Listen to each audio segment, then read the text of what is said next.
quanto ao mais, sede fortalecido no Senhor e na força do seu poder. Se você tivesse caneta, lápis, algum marcador, eu marcaria essas frases aí na sua Bíblia. Qual frases, bispo? Quanto ao mais. Qual frases? Primeira, diga quanto ao mais. Segunda frase, sede fortalecidos no Senhor. Terceira coisa que eu marcaria, força e a palavra poder. Quanto ao mais, sede fortalecido no Senhor e na força do seu poder. Revestido de toda a armadura de Deus, para poderes ficar firmes, contra as ciladas do diabo. Porque a nossa luta não é contra carne e sangue, sim contra principados e potestades, contra os dominadores deste mundo tenebroso, contra as forças espirituais do mal nas regiões celestes. Portanto, tomai toda a armadura de Deus para que possais resistir no dia mau, e depois de ter desvencido tudo, aqui tem uma profecia, a gente vai falar sobre isso, permanecer inabaláveis, estáis pois firmes, cingindo-vos com a verdade. Foi a primeira parte da armadura, a verdade, a palavra de Deus é o cinto da verdade, que segura toda a armadura. Vestir-vos com a couraça da justiça, o Senhor Jesus é a nossa justiça. Calçar os pés com a preparação do evangelho da paz, o que nos dá paz, a paz que excede todo o entendimento, é o evangelho, são as boas novas que Jesus nos trouxe, embraçando sempre, sim, o escudo da fé. O apóstolo Paulo chama a fé de escudo da fé, com esse escudo, podereis apagar todos, não alguns, todos os dardos inflamados do maligno. Então eu mandei pedir para que, se você puder, então quando você chegar em casa, você marca aí, quanto ao mais. Nós estamos lendo o capítulo 6 de Efésios, não é isso? Capítulo 6 de Efésios é o último capítulo. Então eu falei para vocês, marque aí, quanto ao mais, quanto ao mais, quanto ao mais, quanto ao mais. O que Paulo está dizendo com essa expressão, quanto ao mais? Paulo está dizendo o seguinte, olha, agora, não se esqueça que nós estamos lendo uma carta. Paulo está escrevendo uma carta para a igreja em Éfeso, onde ele aborda vários assuntos. Nós estamos lendo o capítulo 6, o capítulo final. Ele está terminando a carta e ele diz, quanto ao mais. Se ele fosse escrever no nosso português, ele estaria dizendo assim, agora vamos falar sobre o principal assunto que eu queria falar com vocês. Eu deixei o principal assunto para o final.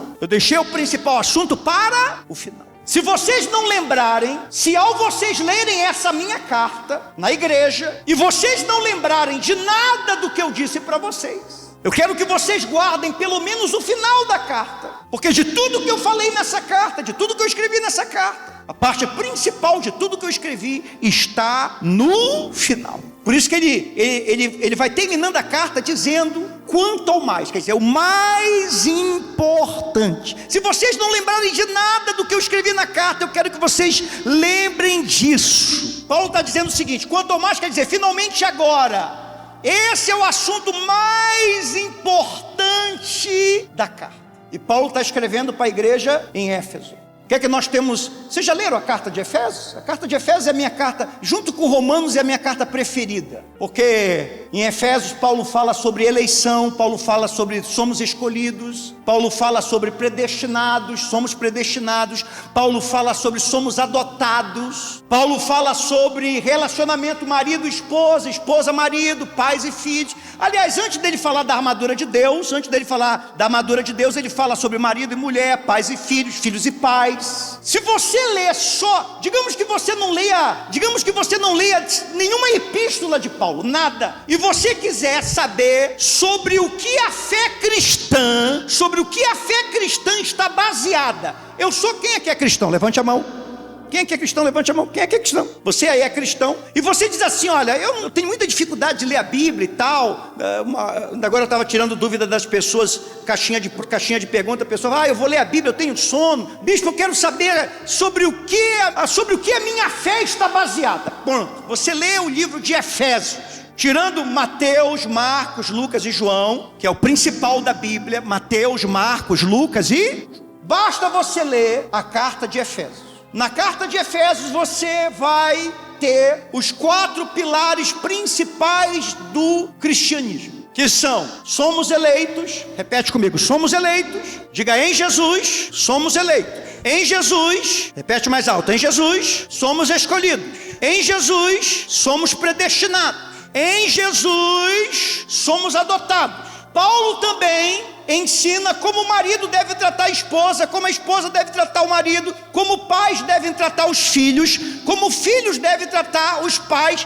Então, numa carta só, Paulo resume toda a vida cristã. Então, os assuntos mais importantes da vida cristã, Paulo escreveu numa carta só para uma igreja. Por isso que eu amo tanto, já li tanto Efésios. De todas as cartas de Paulo para a igreja, o que eu mais gosto é a carta de Efésios e a carta de Romanos. Então, se você pegar, por exemplo, a carta de Efésios, capítulo 1 ele fala sobre predestinação, capítulo 2 ele fala sobre a graça de Deus, capítulo 3 ele fala sobre o propósito eterno de Deus sendo revelado à igreja, capítulo 4 ele escreve sobre os 5 dons ministeriais e a plenitude de Cristo dentro da igreja. Capítulo 5 ele escreve sobre o relacionamento que eu acabei de falar, marido, esposa, pais e filhos. E aí nós chegamos aqui aonde nós estamos em qual capítulo? Qual capítulo? Capítulo 6. E ele diz: quanto ao mais. Nós chegamos na parte mais importante. E qual é a parte mais importante? Qual é a parte mais importante? Ele diz: há uma guerra espiritual acontecendo. Paulo revela, olha aqui para mim, vocês estão prestando atenção, sim ou não? Paulo traz as maiores revelações para a igreja, preste bem atenção. Eu não sei se você conhece a história da igreja de Éfeso. Quem fundou essa igreja foi Paulo. Timóteo foi pastor dessa igreja também. Timóteo era discípulo de Paulo. João, o apóstolo João, também foi pastor dessa igreja. João era o membro mais velho dessa igreja. João se tornou o pastor mais velho dessa igreja. Maria, mãe de Jesus, quando João se mudou para Éfeso, Maria, mãe de Jesus, era membro dessa igreja. Então você imagina, olha aqui para mim, você imagina uma igreja que tinha como pastores Paulo, Timóteo, João, e tinha entre os seus membros mais ilustres a mãe de quem? A mãe de Jesus. Qualquer dúvida que você tivesse, você falava com Paulo. Ele tinha sido arrebatado. Você falava com João. João, quando estava nessa igreja, ele escreveu o Apocalipse. Ele teve a revelação na ilha de Patmos, mas ele escreveu quando ele estava em Éfeso. João escreveu nessa igreja, João escreveu Apocalipse, o Evangelho de João, 1 João, 2 João, 3 João, tudo lá nessa igreja de Éfeso, quando ele estava lá. Quando alguém tinha alguma dúvida sobre a vida de Jesus, era só você ir lá e perguntar para quem? Para Maria. Maria era membro dessa igreja. Ela era a maior igreja daquela época. Não somente a maior igreja, ela era a igreja que tinha os membros mais ilustres daquela época. E Paulo escreve para aquela igreja as maiores revelações: eleição, predestinação, somos escolhidos. Mais tarde, nas cartas do Apocalipse, a gente descobre que essa igreja cresceu tanto, teve tantas obras, que muitos anos depois a gente descobre que ela é uma igreja que acaba abandonando, por causa do seu crescimento, ela acaba abandonando o seu primeiro. Lembra da primeira? A primeira carta do Apocalipse é para ela, para essa igreja aqui de Éfeso. Tenho contra ti. Lembra que a carta diz: conheço o teu trabalho, conheço o teu labor, conheço as tuas obras, sei quem você é. Jesus está falando para essa igreja aqui que Paulo está escrevendo, a maior igreja, a igreja que mais trabalhou, que teve os melhores pastores, que teve as maiores revelações, as grandes obras, mas que depois de muitos anos se perdeu dentro do seu grande trabalho e acabou perdendo o principal, porque o maior não são as bênçãos, as vitórias, as revelações. Para Deus não é o que você faz, não é o que você faz, é o que você é. O primeiro amor. Para essa igreja, Paulo diz: olha, o principal eu deixei para o final. Existe uma guerra acontecendo. Mesmo a gente tendo sido adotado, mesmo a gente sendo escolhido, mesmo a gente sendo predestinado, a gente continua guerreando contra principados, potestades, dominadores. Nós temos que tomar toda a armadura de quem? De Deus. Senão mesmo assim nós seremos derrotados. Essa é a parte principal. Paulo termina a carta falando sobre guerra espiritual, que muita gente ignora. Aqui ele diz do dia mau. Olha, vocês se revestem do dia da armadura, que não é pelo fato de vocês estarem nessa grande igreja, terem as grandes revelações, eu ser pastor de vocês, João está aqui, Maria está aqui, Timóteo está aqui, que o dia mau não virá, o dia mau virá. E o dia mau é aquele dia que parece um dia normal. Você vai fazer, exames de rotina, e você descobre no exame de rotina que você está com câncer. Esse é o dia mau. O dia mau é o dia que você pensa que é mais um dia, até que teu marido chega e fala que não quer viver mais com você, que é o divórcio. O dia mau é aquele dia que o gerente do banco te liga e fala que você está quebrado, tua empresa quebra, ou você vai trabalhar e a pessoa te chama no RH, tu pensa que é uma promoção, é uma demissão. Tem muito crente, tem muito cristão que não está preparado para viver o dia o quê? Ele diz resistir o dia mau. Ele diz aqui, porque revestivos de toda a armadura para poder ficar firme contra as ciladas do diabo. Ele fala sobre resistência, resistir. Aqui resistir quer dizer você ficar contra. Ficar o quê? Ficar contra. Não se esqueça que Paulo usa aqui a armadura de Deus, ele está usando a analogia de um soldado romano. Resistir, Paulo está usando aqui a imagem de um soldado que está em constante movimento de avanço. O soldado aqui, não importa o que está acontecendo, ele está sempre avançando, amém? Mesmo no dia mau está avançando, mesmo no dia de guerra está avançando, amém? Declare comigo, eu estou avançando. O cristão está sempre avançando, o cristão nunca está se escondendo. A gente aprende aqui que a gente não está só se defendendo, a gente está atacando também. A gente se defende, a gente ataca. Você lembra o que Jesus falou para Pedro quando Pedro foi usado pelo diabo? Mateus 16, 23. Ele, porém, voltando-se, disse a Pedro: para trás de mim. Para trás? Em outra versão está arreda-te. Arreda-te quer dizer, passa para trás. Por que Jesus disse para Pedro passar para trás? Arreda-te de mim, Satanás. Passa para trás de mim, Satanás. Passa para trás porque eu estou avançando. Passa para trás porque eu estou... Você tem que falar isso. Tudo que o diabo tem levantado, seja na tua mente, seja no teu coração, seja no teu emocional, seja no teu espiritual, seja no teu financeiro, em qualquer área da tua vida, você tem que continuar avançando. Você começa esse ano avançando, amém? Você tem que avançar em nome de Jesus. E depois de ter desvencido tudo, permanecei inabaláveis. Aqui tem uma profecia. A profecia diz que a gente vai vencer tudo. Não diz como, não diz quando, mas diz que a gente vai vencer, amém? Aqui diz que a luta vai acabar e vai acabar com a nossa vitória. Aqui não diz como nem quando, mas diz que vai acabar. E diga assim, vai acabar com a minha vitória. Aqui tem uma profecia. Versículo 14 diz, ficai pois firmes. Olhe para a pessoa do seu lado e diga, ficai firme. Olha para a pessoa e diga assim, fica firme. Escreve aí nos comentários, eu vou ficar firme. Amém? Fica firme. Paulo está usando aqui a analogia de um soldado romano confiante. Ele sabe quem ele é.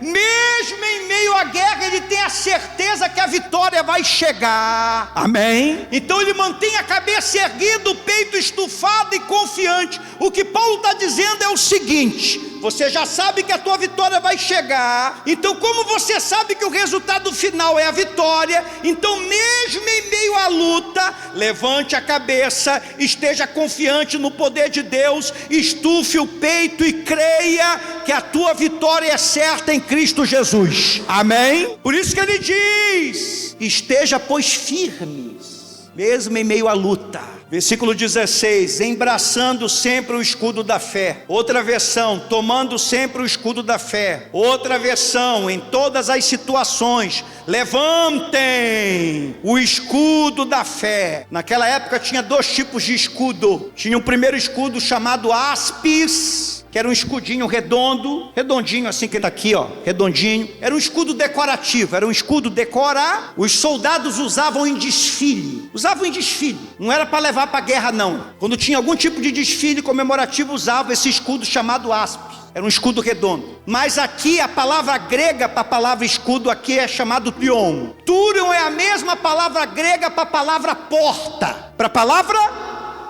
Você que está aí na tua casa, aí a porta da sala, a porta da cozinha. Quando o soldado romano chegava no exército, media o soldado. Não importava o tamanho do soldado, media ele de cima a baixo, media ele de cima de um lado para o outro. Mandava fazer um escudo do tamanho dele, para cobrir da cabeça de um ombro ao outro. É isso que é a fé que Deus te dá. A fé é esse escudo como a porta, como o escudo do soldado romano. A fé que vem do Espírito, a fé que vem do...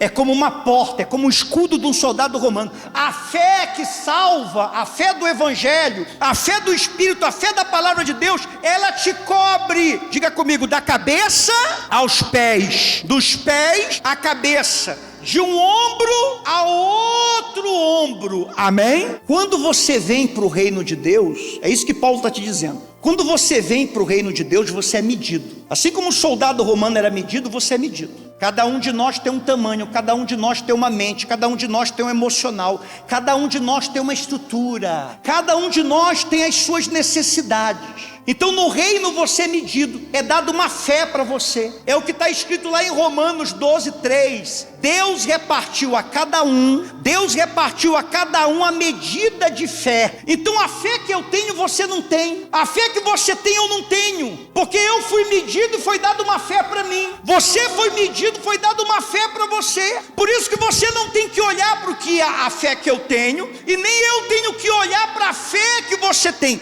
Agora a fé que você tem foi dada para te proteger, foi dada para te cobrir, foi dada para te salvar, amém? Foi dada para te guardar, amém? Foi dada para te orientar, foi dada para te guiar. Você não precisa da fé do pastor, você não precisa da fé do profeta, você não precisa da fé da religião, de ninguém. Deus já deu a fé para você, cada membro do reino, cada pessoa que faz parte do exército celestial, do reino de Deus. Você é medida, é dada a fé para você, que te cobre totalmente. Você não precisa pegar a fé de ninguém, de ninguém, de ninguém. A sua fé é suficientemente para você. A sua fé pode não servir para mim, porque ela não foi dada para mim. Ela foi dada para você, para que você não dependa de ninguém. Você não vai ser salvo pela fé de ninguém, você vai ser salvo pela sua fé. Para que você nunca diga, olha, ele tem mais do que eu. Deus não deu mais para ele, Deus deu para você o que você precisa. Abraça o que Deus te deu. O que você tem é suficiente para você garantir tudo: salvação, transformação, libertação, bênção. Agora aqui está escrito que você tem que levantar sempre esse escudo. O escudo naquela época era feito de couro, de couro. E ele não podia rachar. Então todo dia de manhã, você sabe qual era a primeira coisa que o soldado tinha que fazer? Tinha que passar óleo. Todo dia o soldado acordava de manhã cedo. Como o escudo era feito de couro, primeira coisa que ele tinha que fazer para o escudo não rachar, não ter rachadura, não ficar quebrado, tinha que passar óleo. Era um costume antigo. Lá em Isaías 21:5 diz: peguem seus escudos, untem os escudos e se preparem para a batalha. Quer dizer, para a tua fé não ter rachadura, para a tua fé não quebrar, para a tua fé não ficar velha, para a tua fé não ficar religiosa, para a tua fé não ficar morta, para a tua fé não ficar sem obras, ela precisa da unção do Espírito. É o Espírito Santo que renova a tua fé. Quem é que renova a tua fé? Não estou ouvindo você. Quem renova a tua fé? Assim como o soldado tinha que passar o azeite no escudo para renovar o escudo. O escudo está sempre novo. É o Espírito Santo que renova a tua fé. Amém? Um dia antes da batalha, o que é que o soldado fazia? Pegava o escudo e colocava debaixo d'água. Deixava a noite toda debaixo d'água, para o couro absorver a água. O escudo já era pesado, ficava mais pesado. Sabe por quê? Porque ele sabia que já vinha ataque Já viu esses filmes medievais que tem aquelas flechas pegando fogo? Quem já viu? Levanta a mão. É isso que Paulo está falando, dos dados inflamados do maligno. Dados inflamados do maligno. Se o escudo tivesse molhado, se ele tivesse encharcado com água, quando aquelas flechas tocassem no escudo, elas apagavam. Então eles pegavam e deixavam mergulhado lá nas águas, no rio, no mar, seja onde fosse, para o couro ficar encharcado de água. Ficava mais pesado, ficava mais difícil carregar, mas era necessário para apagar os dardos. Então essa água é o símbolo da palavra de Deus. Você tem que pegar a tua fé todo santo dia você tem que pegar a fé e mergulhar ela na palavra de quem? Porque a fé vem pelo ouvir a palavra. Todo dia você tem que se alimentar da palavra, porque o diabo vai vir com as flechas dele cheio de fogo, cheio de chama, para te inflamar, para te encher de medo, para te encher de ansiedade, para te tentar, para te fazer cair, para te fazer enfraquecer. Mas se você estiver embraçando, segurando, não se esqueça que o escudo era do tamanho de uma porta, está cobrindo o teu corpo todo, do alto da cabeça à planta dos pés, de um ombro a outro, você está protegido. Se você estiver segurando o escudo, você está protegido. Se você passou óleo, o Espírito Santo está renovando a tua fé. Se tiver encharcado na água, a palavra está renovando a tua fé todo dia. Não importa quantos anos de cristianismo você tem. Eu já preguei essa palavra há 30 anos que eu prego essa palavra. 30 anos que eu prego essa palavra. Eu já preguei essa palavra em templos com 7.000 pessoas. Eu prego essa palavra para 2 pessoas, para mim não importa. Porque não é o número de pessoas que me empolga, é o Espírito da palavra e o Espírito de Deus. Não são condições externas, é o Espírito de Deus. Você entende, sim ou não? A mesma coisa com você, a mesma coisa com você. Então eu pego a minha fé e coloco para o Espírito Santo renovar. Eu pego a minha fé e coloco para a palavra de Deus renovar todo dia, porque o diabo ele vai te atacar todo. Paulo fala as ciladas do diabo.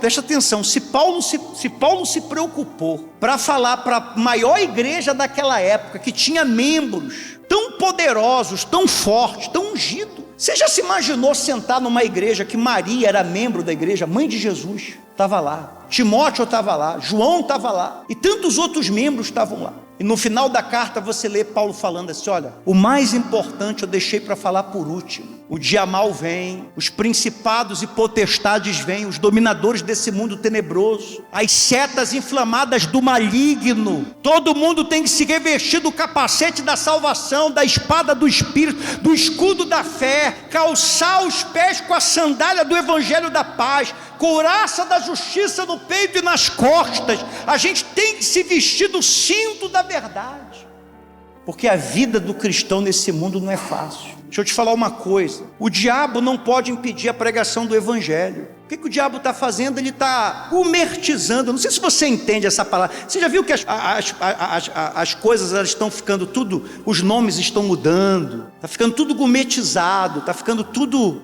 está tudo perdendo a força, está tudo perdendo a unção, está tudo ficando fraco.